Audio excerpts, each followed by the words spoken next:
বাংলাদেশের সবচেয়ে বড় সমস্যা হচ্ছে বর্তমানে কোনো পুরুষ মানুষ কোনো জায়গায় কাজে নিতে চাচ্ছেন, কোনো বেসরকারি কোম্পানিগুলা গার্মেন্টসগুলোতে শুধু মেয়েদেরকে নিচ্ছে। এ থেকে দেশে পুরুষদের সম্মান অনেকটা কমে গেছে, কারণ সে তার স্ত্রীর উপর নির্ভরশীল হয়ে যাচ্ছে।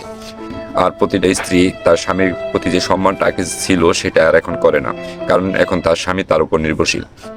আর যে পুরুষ মানুষ কাজের কথা ছিল তারা এখন বেকার হয়ে গেছে।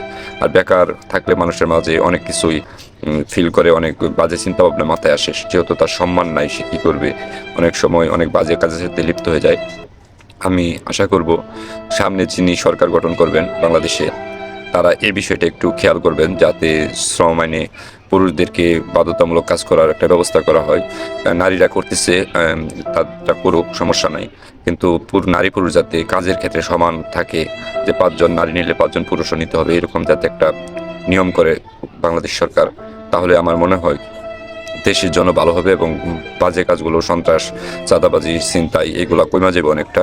মাদকও কমে যাবে, কারণ কাজে থাকলে মানুষ এগুলা করতে পারে না, খুব কম করে। আর কাজে না থাকলে, অলস থাকলে বা অলস মস্তিষ্ক শয়তানের কারখানা, তখন বেশি করে এগুলা খারাপ কাজগুলো বেশি করে, কাজ না থাকার কারণে। আশা করি আমার কথাটা আপনারা পজিটিভ মাইন্ডে নেবেন। ধন্যবাদ সবাইকে।